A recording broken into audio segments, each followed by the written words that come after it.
Is anybody missing?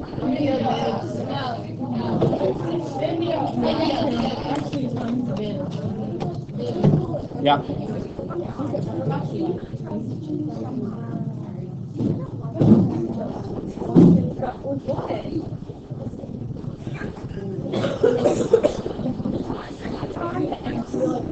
Go ahead.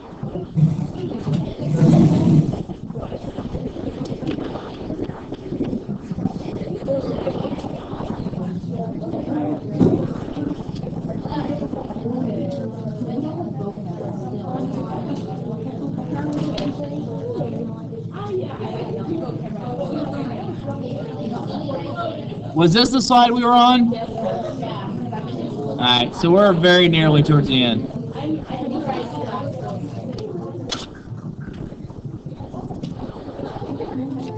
All right. So, yes. So going on. Can you do what? Knock yourself out. So.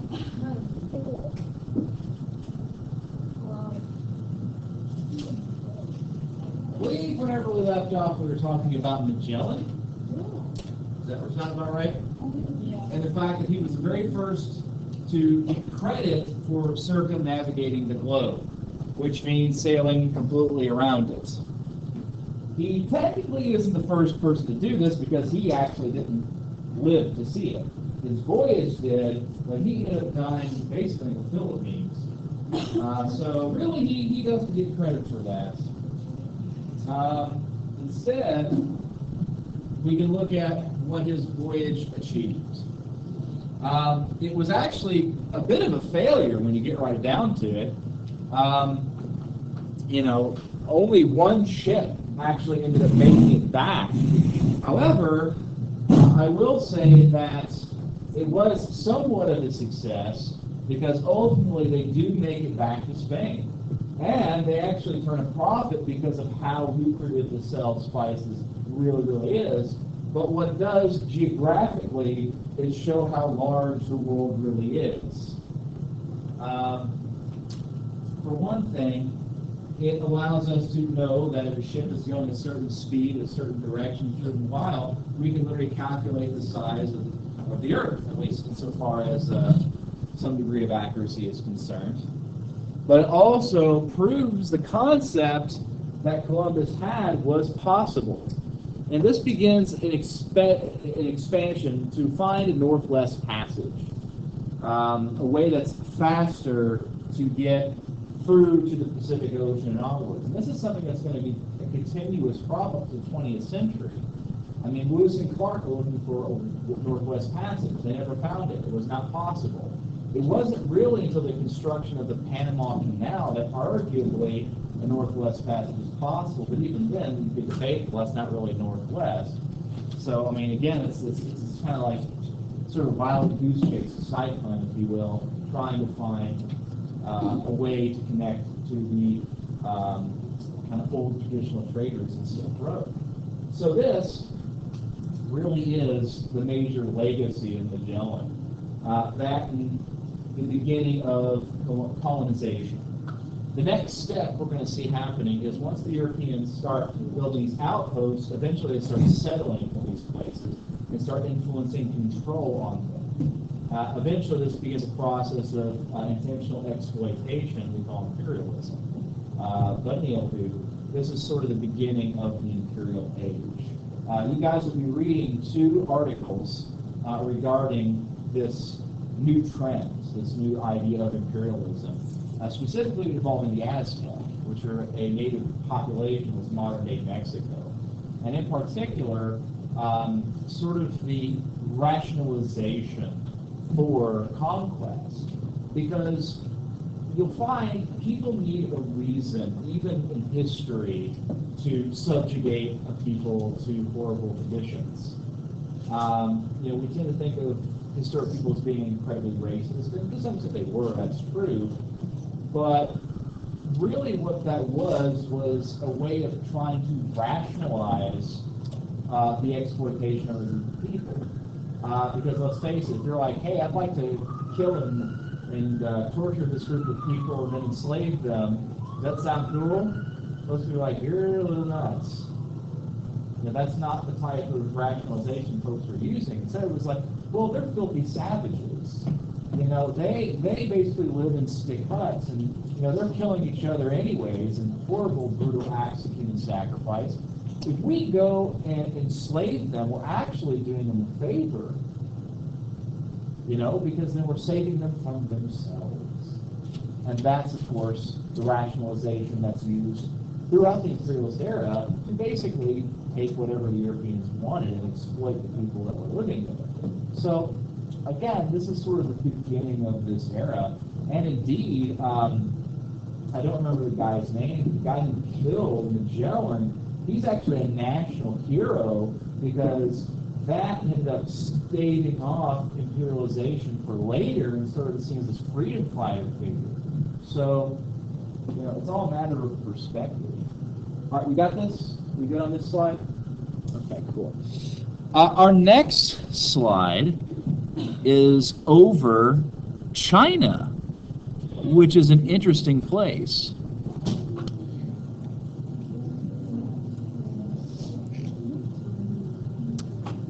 Now, we're going to be talking about a few different periods and relatively rapid succession.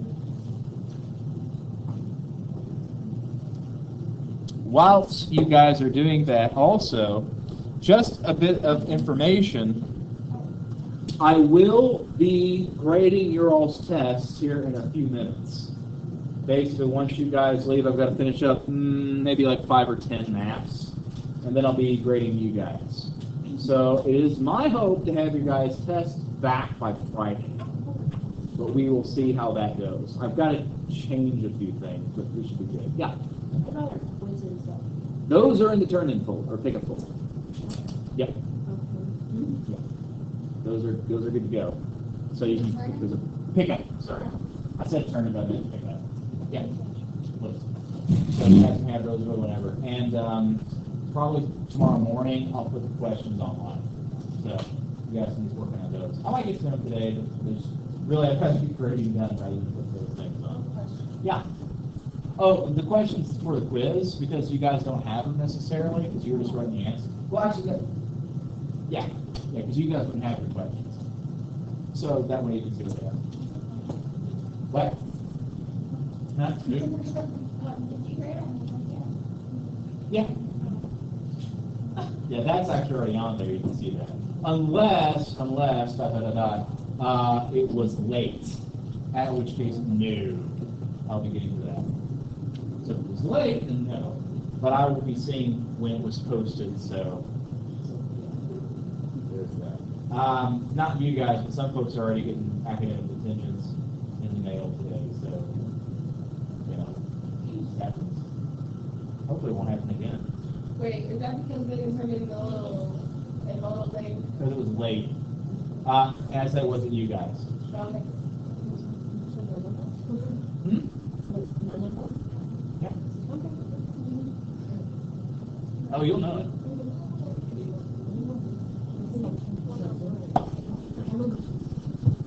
All right, let's move on. All right, so dynasty. Do you guys know what that means? What's a dynasty? Like Duck Dynasty?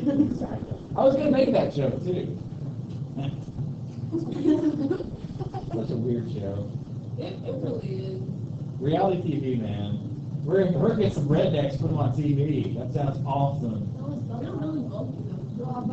So they're really wealthy rednecks. Fair enough. Well, they had that like Hillbilly Vacation show too. I'm just convinced that like television is trying to find the oddest like reality show. Naked and dating. Like, yeah. In my heart.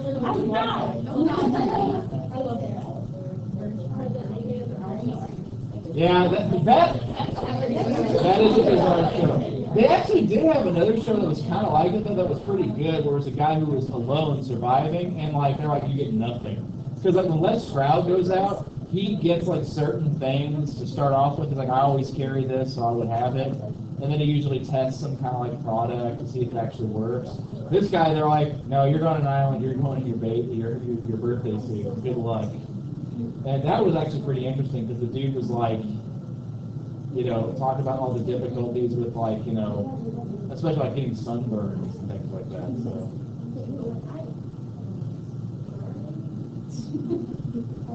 Anywho. So, dynasty means ruling family. So the family that's in charge of a country. So any monarchy has a family that has a royal line of succession. That's their dynasty. And one of the things that we have to look at with dynasty in China is they had a really unique way of dealing with conquest, because no real empire in the ancient world went totally without being conquered at least once. And usually when that happens, everything changes. You know, in England, you had a whole new ethnic group born. You know, you had countries forever changed. You had cultures suppressed and others expanded upon, merging and things like that. The Chinese were able to take a conquering power and essentially make them Chinese. And part of that has to do with Chinese philosophy about rulership.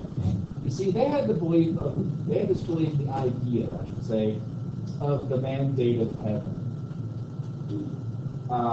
Basically, it's the writ of God, or the gods, for you to be in charge. The reason you're in charge is because God wants you. So what does that mean if you're defeated in battle and overthrown? You've clearly lost the favor of heaven, yes? And who now has it? People who defeated you, obviously. So this meant that instead of conquerors being these foreign invaders and things, and certainly there was some xenophobia, but instead of it being that way, they were seen as a new dynasty. This was a new name. So the Yuan dynasty was actually a group of Mongols that conquered China and were sort of made Chinese. The most famous Yuan emperor was a dude named Kublai Khan. So this is something that is uniquely Chinese. And with the creation of the Ming dynasty, which I believe means glorious, but I could be wrong. I might be gold. I don't remember very well, because to be honest, I have trouble with names already. You know this. So when it comes to interpreting the various dynasties, it's just like I couldn't keep track of it. But essentially, what it is it's a return to classic Chinese customs, sort of a rebirth of Chinese culture in China. Because before, a lot had been changed as China was added to this expanded Mongoloid Genghis empire. And so whenever that is overthrown by Hong Wu in 1368, we have the establishment of a new dynasty. And so we want to change things back to being, what's Chinese is good. We don't want to be like the Mongols anymore, because they're a bunch of crazy barbarians anyways. And especially returning to Confucian ideals. Now, you guys know who Confucius was? Confucius was a Chinese philosopher who taught a number of different ideas that became part of Chinese identity. For instance, one of them is familial piety, which basically is you're supposed to obey your elders in your family and basically be respectful within your family. Now, this is actually a broader East Asiatic concept that the family is what really matters. Individuals are part of a family. They all reflect on a family. So the individual is less important than the family as a whole. So this meant that whatever you did good reflected well on your family. Whatever you did bad reflected poorly on your family, and so you're expected more or less to behave, is the long and the short of it. In addition, he taught morality, doing the right thing. He also taught meritocracy, the best, most moral people being in a position of authority. That begs the question, well, how do you determine who these people are in society? Well, his system was basically standardized testing. We're going to test people, and if they pass a test, they go on to the next level. And they take another test. They pass that one, they take another level, all the way up to the highest echelons of Chinese society. And whenever you fail a test, well, obviously that's where you should be, so you stay at that level. So your job is determined by tests. Okay? So that's more or less the origin of that system. Now, did it work? Yes and no. It did work to some extent, getting people who were intelligent in places of authority, but it quickly became corrupt was one of the problems. You'll see later in Chinese history, individuals would use all sorts of different ways to kind of cheat the system and put themselves in a position of authority. This is really no different than any other system, mind you, but it's just something that did happen. And so the whole morality issue isn't stressed later on, but still there's all these kind of really classic ideas that are being reevaluated in the system. So you have this very strong bureaucracy put in place. Now, Yang Lo is another Ming dynastic emperor, but his main thing was moving the capital to Beijing. Beijing becomes this whole thing. Why that matters, by the way, your capital city is a place of power. It's supposed to be more or less the area that shows off everything. So it's the rich area. You want something that's going to inspire foreign dignitaries and indeed your own people to see this glorious tradition, and it's going to inspire them to be part of this grand empire. In fact, it's so highly thought of within our mindset that traditionally in warfare, one of the ways you would end wars is you take over the capital. You take over the capital, it's such a psychological blow, it's supposed to end wars. Now, that often doesn't happen, but that's the theory in any case. But another major contribution was actually funding the voyages of Ch3 Sc, who basically was the Chinese Christopher Columbus. Now, he doesn't go discover a new world per se, but he does do something equally daunting. Ch3 Sc was actually a Muslim. There's actually quite a few Muslims in China at this period, and he wanted to send out these ships and explore. He was an admiral, and he got permission to put together a massive fleet of ships. And I'm not talking tiny ships neither. If you look in your textbook, the beginning of section 2, chapter 3, you'll see a picture of Columbus's Santa Maria superimposed over the outline of one of Ch3 Sc's major ships, and it's like teeny tiny by comparison. These were literally floating cities that were going out and spreading across the world that were totally self-sufficient. They grew food on them, for goodness sakes. That's an amazing accomplishment, considering that this is in, a little bit more 600 years ago. So that's really kind of a neat thing when you get right down to it. And his job was to go around and explore and to basically prove the superiority of Chinese culture, among other things.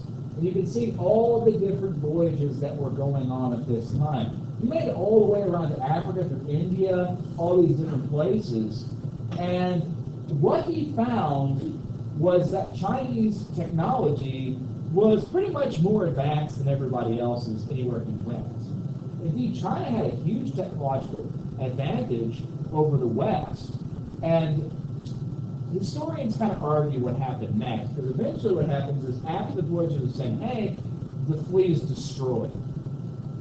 All the ships are burned or scrapped for other projects and things like that. Some will say that the reason is by seeing the superiority of Chinese goods, they said we've got nothing to learn from the world, so we're just going to basically not even look because they have nothing to offer us. And there is some things to suggest that's true. However, I don't really think that's the whole of this. Because, again, if you look through history, there's never one reason for doing anything. Likely, this also poses a significant threat because the more ships you have, if you can tie them to a military purpose, what would happen? You know, the admiral might have more power than the emperor, and if they overthrow them, well, now you've got a problem. So it's possible that was also motivated. We could go into this in detail, but suffice to say, what happens is China becomes isolationist after this. Now, isolationism is basically not being involved with worldly things. So, for instance, I don't know if you guys have heard people talk about why is the U.S. sticking our nose in other countries' business? Why don't we just ignore that and just focus on America? That's an isolationist viewpoint. Let's not bother with the world. And indeed, the U.S. actually was isolationist for quite a bit of time. We ended up returning to isolationism after World War I, and we're only pulled out of it because of World War II and basically Pearl Harbor.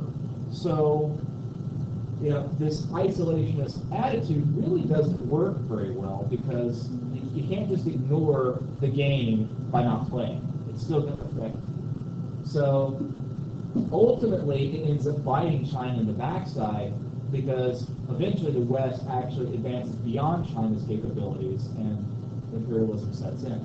But we'll get to that whole thing later. Suffice it to say, though, the Ming Dynasty was quite a powerful one. Despite that, it started running into problems later on, especially dealing with corruption, and it is overthrown by the Manchu.